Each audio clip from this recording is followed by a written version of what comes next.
Hey, what do you say to that? Laugh out loud with Bluey on CBeebies. Battle alongside Armor Hero Hunter on ST Tunes. Team up with the Teen Titans on Toonami. Fly high with Super Wings on ST Kids Plus. Power up with the Powerpuff Girls on Boing. Zoom out with Robocar Polly on Jim Jam. Discover fairy tale magic at Regal Academy on Da Vinci Kids. Recharge your subscription for 2 months and get upgraded to the next bouquet this holiday. Adventure begins at home. Download StarTimes on app to watch your favorite shows anywhere. StarTimes. Enjoy digital life.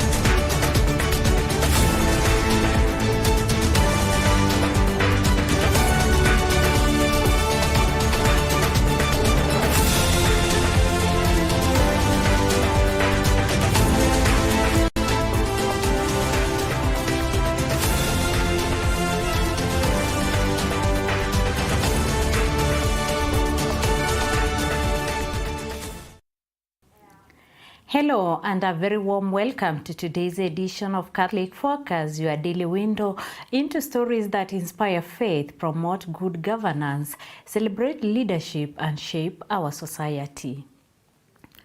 My name is Deborah Mwani and our sign language interpreter for this bulletin is Eric Maluki. Let's get started.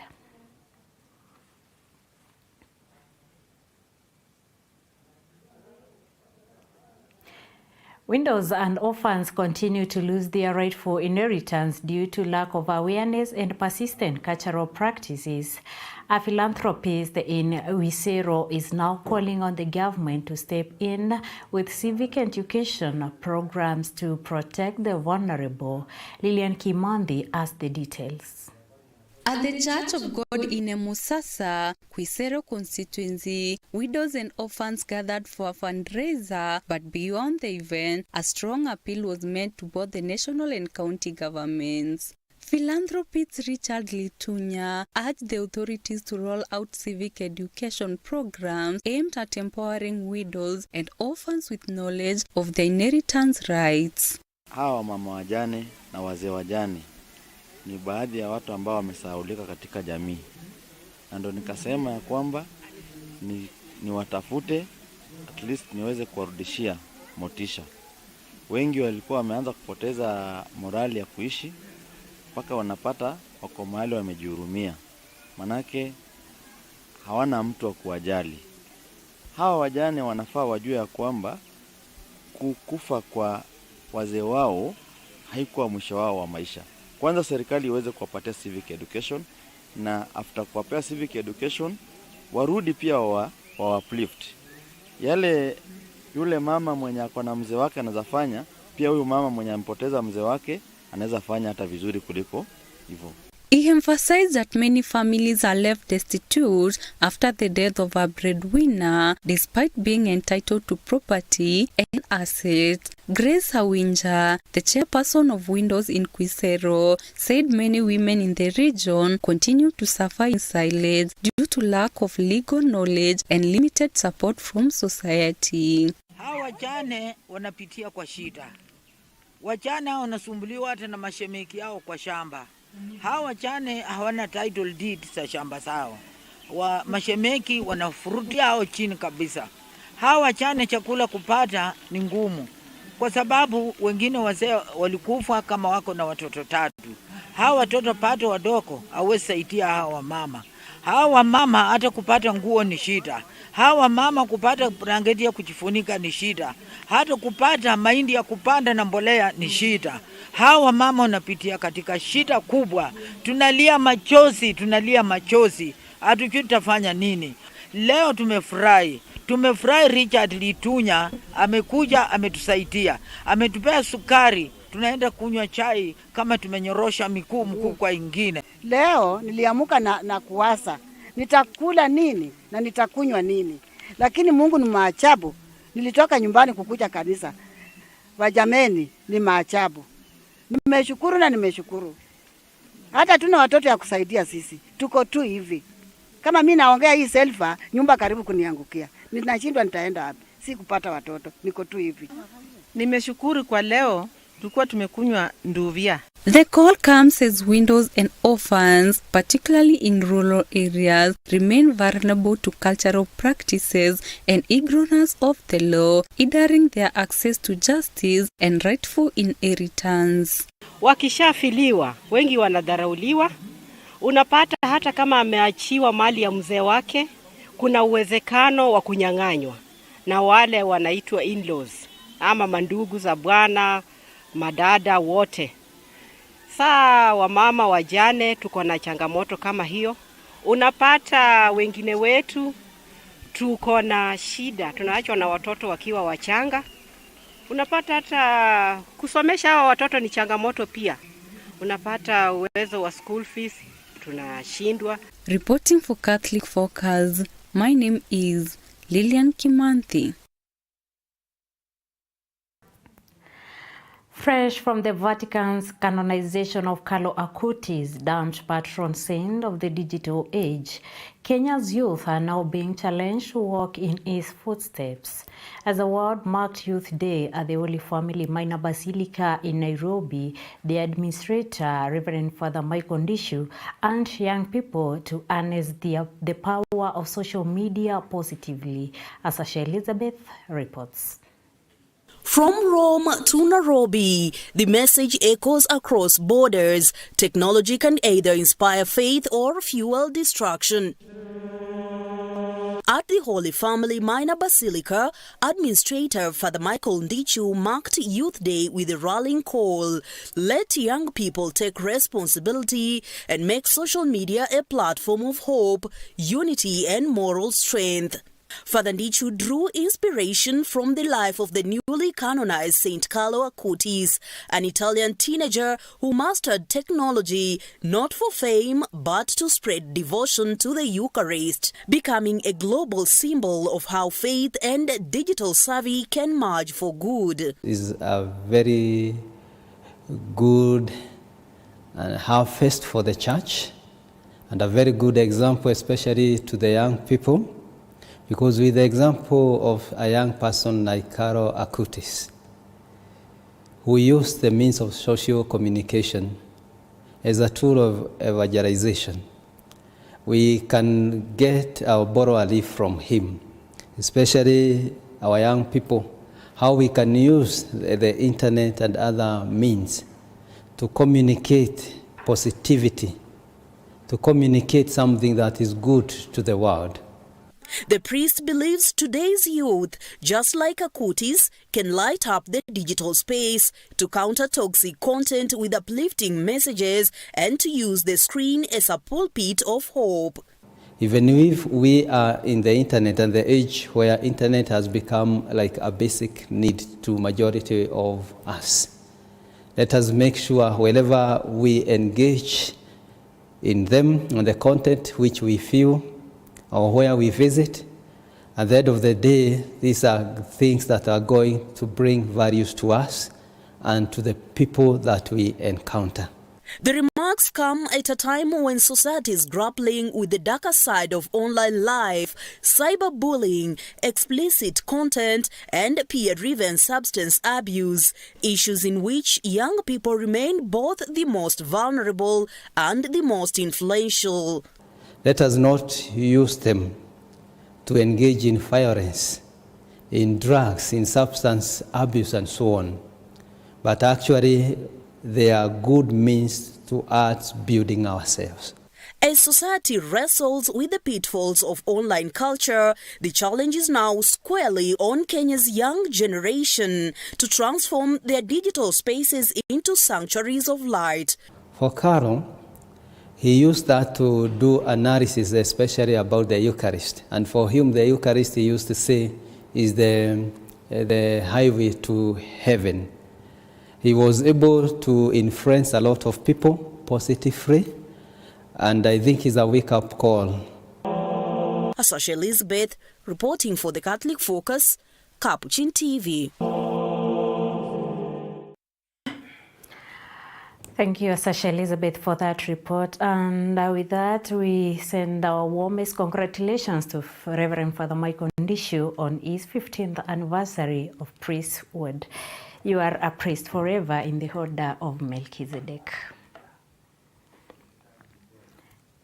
Moving forward in health matters, Deputy President Kithure Kindiki has described the recruitment of 107,000 community health promoters, commonly known as CHPs, as one of the most significant reforms in Kenya's health sector.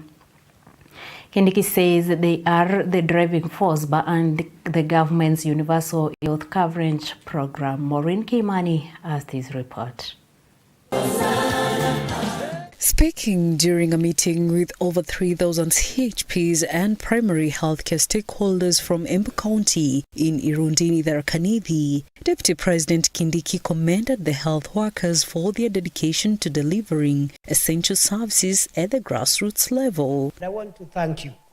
Hiyo story mzuri nimesema vile hii Taifa Care imefaulu. Vile maneno ya SHA registration imefaulu. Haingewezekana kama sio community health promoters. Nyinyi ndio mmehusika pakubwa katika kuhamasisha wananchi. Kwa hivyo nikiwaita nyinyi kama mashujaa wetu wa SHA, sikosei. Si ni kweli jameni? The CHPs deployed by the national government in early 2023 provide door-to-door preventive health care in both rural and urban areas. The Deputy President highlighted the role of CHPs have played in increasing registration under Taifa Care, Kenya's universal health coverage initiative, attributing the surge in enrollment to their consistent community engagement and outreach. Today, we have registered 26.3 million Kenyans. Hiyo ni karibu nusu ya watu wote wa taifa la Kenya. So it is slowly becoming universal. Today, 26.7 million Kenyans wamejisajili.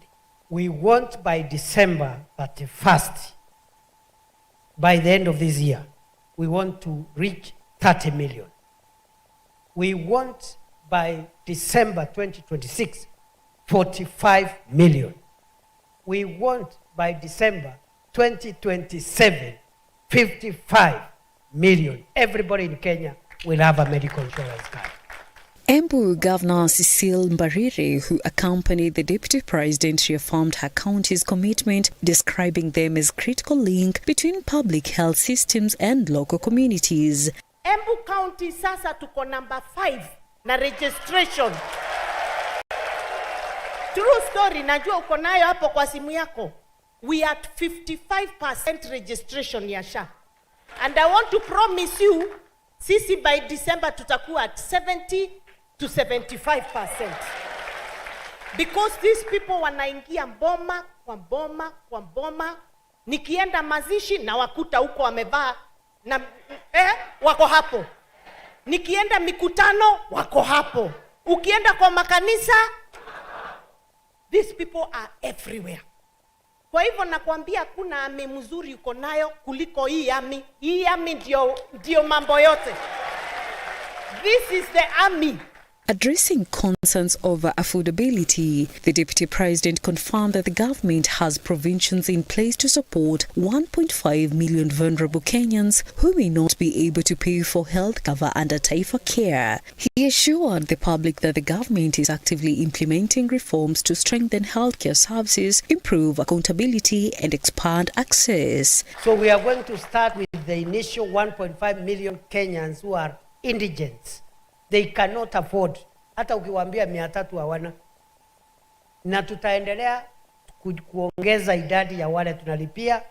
Wale wengine wataambiwa lipa 300, wengine 500, wengine 600, wengine 1000, ule wako na pesa. kama wabunge wanakatwa 30,000. Ndio unasikia wanalialia. Lakini wanapata pesa mingi.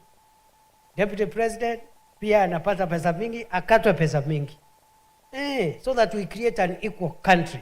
As the government and health sector continue to explore long-term solutions to systematic challenges, community health promoters remain a vital link in bridging the gap between policy and the people, bridging healthcare closer to the homes and hopes of millions of Kenyans. Reporting for Catholic Focus, I'm Maureen Kimani. And now another news, Machakos Governor Wavinya Ndeti has commended 3 top-performing departments in administration, urging them to maintain their high standards and aim even higher. Speaking during the release of the county's 2024-2025 annual performance report, the governor also had a stern message for underperforming departments. Step up or ship out. Our reporter John Benja has this report. It was a moment of recognition and reflection at the county headquarters as Governor Wavinya Ndeti presided over the release of the 2024-2025 annual department performance report. The report complied under the watchful eye of the Performance Management Advisory Committee, further expert oversight from seasoned professionals, including former PS Treasury Mutua Kilaka, Infrastructure Advisor Sylvester Muli, Professor Ndeti Ndati, and ICT consultant Dr. Kiloki. Trophies and certificates were awarded to the department for what the governor described as exemplary service delivery, but amid the applause came a strong warning. She did not miss words for underperforming departments. I congratulate the departments that have already excelled under the performance contracting. Your success shows what is possible when leadership and staff work with a shared purpose. I wish to make it clear that performance contracting, again, it's not a ritual. It is a contract, a commitment to deliver. And when digitized, it leaves no hiding place. Our citizens deserve a government that works, a county where every resource counts, and a future shaped by performance and not politics. Urging them to improve or face the consequences. The performance evaluation were based on contracts signed last year by departmental CECMs and chief officer. I therefore call on every officer, every head of department, and every public servant in Machakos County to embrace this wholeheartedly. Let us move beyond business as usual, but build a culture of service delivery and transparency and trust.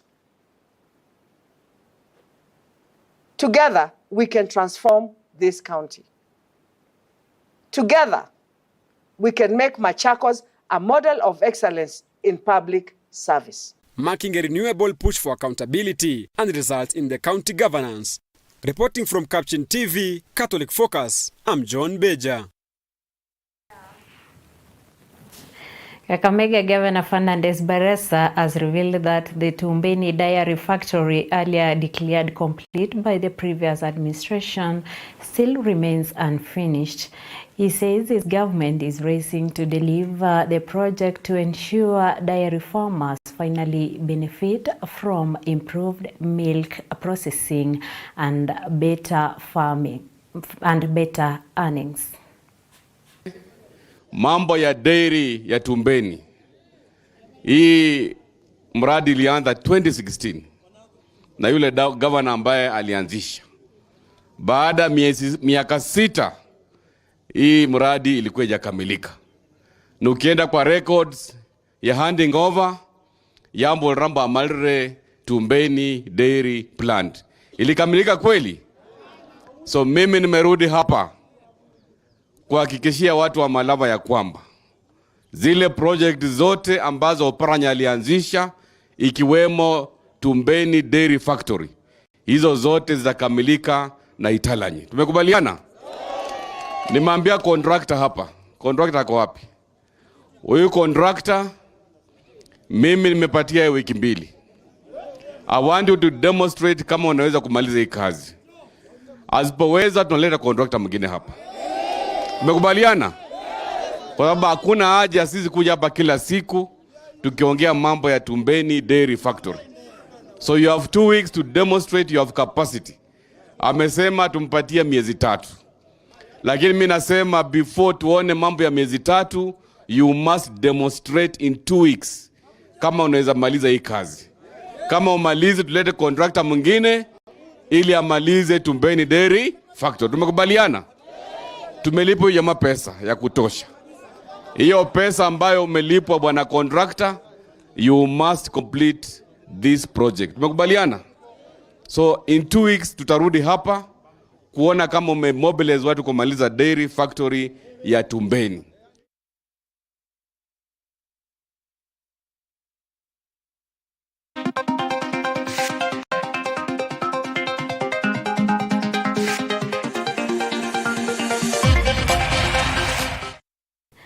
And now in sports, Kenya's Faith Cherotich delivered a thrilling performance to win gold in the women's 3,000 meters steeplechase at the Tokyo World Athletics Championships last evening.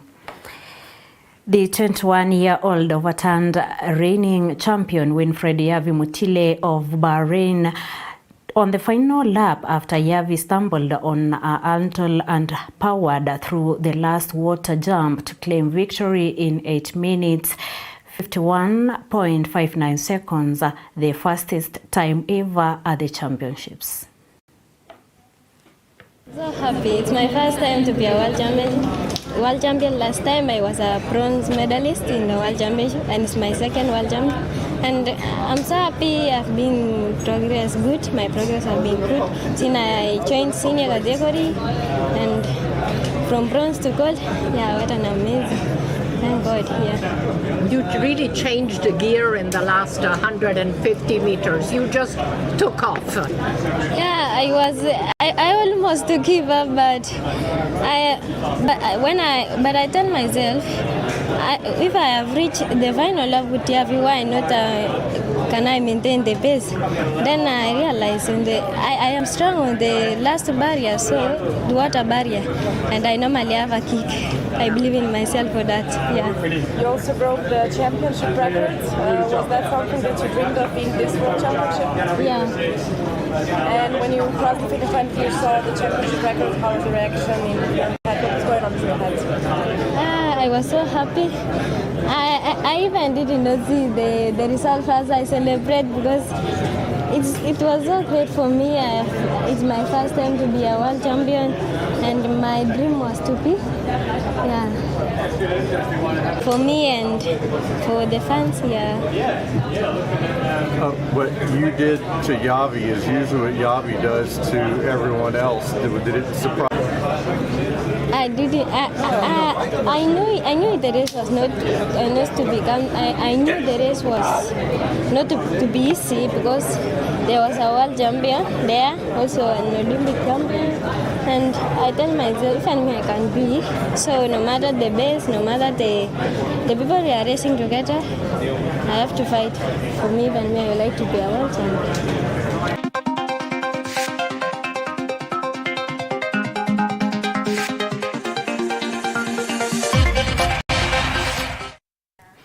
And special congratulations to Faith Cherotich. And that story there brings us to the end of this edition of Catholic Focus. On behalf of myself and our sign language interpreter, Eric Maluki, we say thank you to the production team that works tirelessly behind the scenes. A big thank you too to you for joining us. Until next time, keep the faith, stay informed, and continue playing your part in building a better society. My name is Deborah Mania. Goodbye.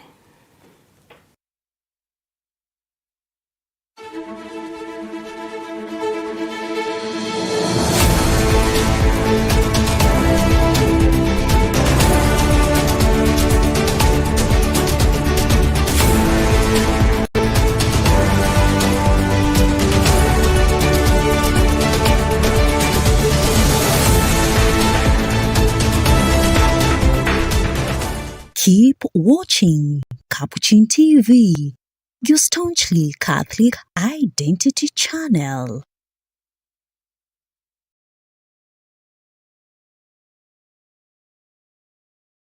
are watching Capuchin TV. For any complaints, comments, or compliments on our programming, you can either write to us on info@capuchintv.co.ke or you can call us directly on 0717 424 866.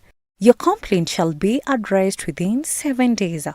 Remember to keep a copy of your communication with us. Keep watching Capuchin TV, your Catholic identity.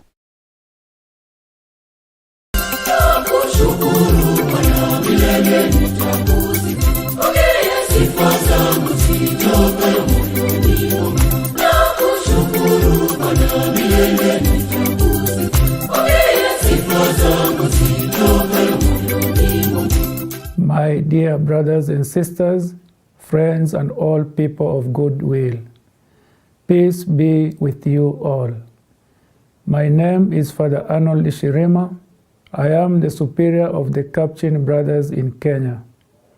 On 11th October 2025, the Capuchin Brothers will have Family Day celebration and annual fundraising. The fundraising is aimed at raising funds to support the construction of Capuchin TV headquarters in Karen. You are cordially invited to celebrate with us and support us financially. The Holy Mass will begin at 10 a.m., followed by the fundraising. You can send your financial support to our Mpesa Paybill number 7062124. Account's name, put your name. May God bless you all and all your families. In the name of the Father, and of the Son, and of the Holy Spirit. Amen.